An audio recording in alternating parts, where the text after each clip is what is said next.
చేస్తూ మన doctor BR Ambedkar గారి గురించి మనం కొన్ని విషయాలు నేర్చుకోవాలి. ఇక్కడ అంబేద్కర్ గారు అంటే మన డాక్టర్ బిఆర్ అంబేద్కర్ గారు, మన సుజాత్ నగర్లో కూడా ఇంకొక అంబేద్కర్ గారు ఉండేది, మన కామ్రేడ్ కాసానాయర్ గారు కూడా.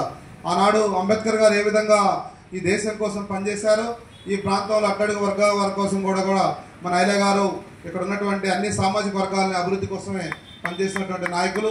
ఆయన గారిని స్మరించుకుంటూ ఏదైతే డాక్టర్ బిఆర్ అంబేద్కర్ గారు వారు ఎక్కడో ఉండి వారు పడ్డటువంటి కష్టాలని నష్టాలని బుక్కుల ద్వారా మనం నేర్చుకున్నటువంటి పరిస్థితి ఉంది.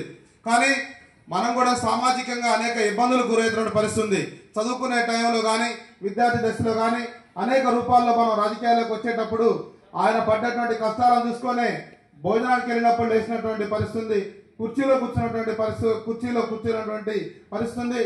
ఏ ఇంటికి పోయినా ఎక్కడ పోయినా సరే వేక్సకి ఎన్నో అవమానాలు గురై ఆనాడు మనం ఏదైతే చదువు ద్వారానే మనం ముందుకు పోతామని తెలియజేసుకొని అంబేద్కర్ గారి స్ఫూర్తితోనే మనం చదువుకొని ఈరోజు రాజకీయాల్లో కానీ సామాజికంగా ఆర్థికంగా ఈ దేశంలో అట్టడుగు వర్గాలకి ఏ విధమైనటువంటి సంక్షేమ పథకాలు అందాలి అనేది డాక్టర్ బిఆర్ అంబేద్కర్ గారు ఆనాడే చెప్పారు. అంబేద్కర్ గారి గురించి కొన్ని విషయాలు నేర్చుకోవాలంటే చదువుకునేటప్పుడు స్కూల్కి పోతే అవమానం, బయట కూర్చొని చదువుకున్నాడు. చదువుకున్న తర్వాత ఏదన్నా ఎక్కడికి వెళ్ళినా సరే ఆయనకి చదువుకోవడానికి ఆనాడు అంబేద్కర్ గారు చాలా పేదరికంలో ఉన్నారు. పేదరికంలో ఉండని చెప్పి ఎక్కడ కూడా వెనక్కపోయినటువంటి పరిస్థితి. అంబేద్కర్ గారు చదువుకున్న తర్వాత విదేశీ చదువులకు వెళ్ళి ఆ యొక్క విదేశాల్లో ఉన్నటువంటి శాస్త్ర సాంకేతిక విజ్ఞానంలో ఆ దేశాలు ఏ విధంగా ముందుకు పోతున్నాయి, నా దేశం అంటరానితనం సామాజికంగా ఆర్థికంగా ఏ విధంగా ఎరగబడ్డది, ఈ దేశాన్ని ఏ విధంగా ముందుకు తీసుకెళ్లాలని చెప్పి డాక్టర్ బిఆర్ అంబేద్కర్ గారు ఈ దేశానికి వచ్చిన తర్వాత ఈ దేశంలో ఉన్నటువంటి నిమ్న కులాలు అట్టడుగు వర్గాల ప్రజలు ఏ విధంగా దోపిడీకి గురవుతున్నారు, అంటరానితనానికి గురవుతున్నారు, ఆర్థిక సమస్యలు ఏ విధంగా ఉన్నాయని అధ్యయనం చేస్తే డాక్టర్ బిఆర్ అంబేద్కర్ గారు ఆనాడు గొప్ప చదువుకొని మంత్రిగా ఉన్నప్పుడు కూడా నా ప్రజలకు ఏం కావాలి, ఈ ప్రజలకు నేను ఏం అందించాలి అనే చూసిండే తప్ప తన వ్యక్తిగత స్వార్థం ఏదో చూడలేదు. ఆనాడు చూసినట్టయితే డాక్టర్ బిఆర్ అంబేద్కర్ గారు లేనప్పుడు మనం బావికి వెళ్ళి నీళ్లు తాగాలంటే ఇబ్బంది పడాలి, ఆ యొక్క చెరువులోకి వెళ్ళి నీళ్లు తెచ్చుకోవాలంటే ఇబ్బంది పడాలి, ఏ యొక్క ఫంక్షన్కి వెళ్ళాలంటే ఇబ్బంది పడాలి. ఈ ప్రజల చైతన్యం కావాలంటే ఆ ప్రజలను తీసుకెళ్లి బావిలో నీళ్లు తాగేటోళ్ళు, ఈ ప్రజల చైతన్యం కావాలంటే ఆ చెరువుకి వెళ్ళి నీళ్లు తీసుకొచ్చేవాళ్ళు ఎవరు మమ్మల్ని వద్దనేది అని ఆనాడు డాక్టర్ బిఆర్ అంబేద్కర్ గారు ఇచ్చినటువంటి స్ఫూర్తి. ఆనాడు అంబేద్కర్ గారు చెప్పారు, చదువు లేనిది ఈ సమాజ మార్పు రాదు, కులాంతర వ్యవహారాలు జరిగినప్పుడే ఈ దేశంలో ముందుకు పోతాయి, ఈ యొక్క కులం మతం అనేది అడ్డుగోడలు కావద్దని చెప్పి డాక్టర్ బిఆర్ అంబేద్కర్ గారు ఆనాడు చెప్పినటువంటి పరిస్థితి.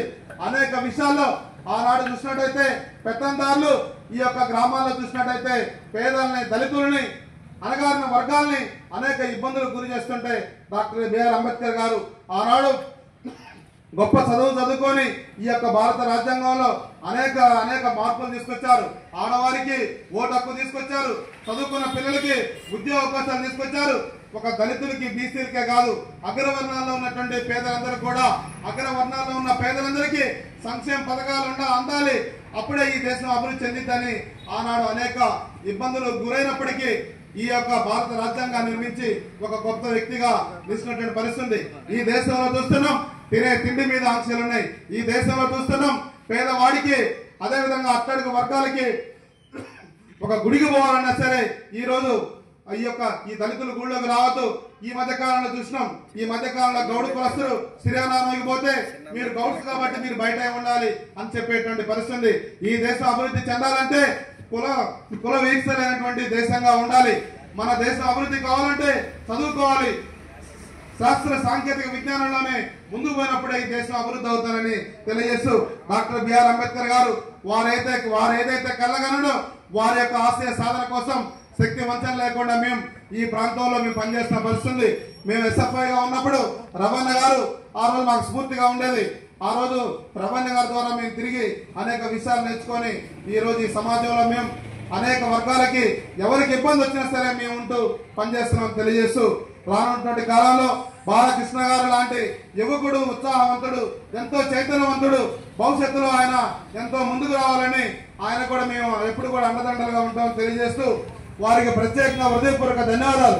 ఎందుకంటే అంబేద్కర్ గారు అనేది ఒక కులానికో ఒక మతానికో కొంతమంది ఈరోజు ఈ దేశ రాజ్యాంగాన్ని మార్చాలని ఈ దేశంలో ఉన్నటువంటి పేదలకు అన్యాయం చేయాలని ఈ యొక్క అనేక మంది ఈ రోజు మతోన్మాద శక్తులు వస్తున్న పరిస్థితి.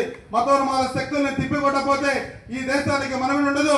ఈ దేశంలో ఉన్నటువంటి అట్టడుగు వర్గాల ప్రజలకి వారికి రావాల్సినటువంటి అవకాశాలు రాకుండా పోతాయి. కాబట్టి మనందరం కూడా కలిసిమెలిసి, కులం లేదు, మతం లేదు, సామాజికంగా, రాజకీయంగా, ఆర్థికంగా అందరం కలిసిమెలిసి ఉన్నప్పుడే ఈ సమాజం ముందుకు పోతుందని తెలియజేస్తూ అవకాశం ఇచ్చినటువంటి పెద్దలకి బాలకృష్ణ గారికి హృదయపూర్వక నమస్కారాలు తెలియజేస్తూ భవిష్యత్తులో మరెన్నో కార్యక్రమాలు చేయాలని తెలియజేస్తూ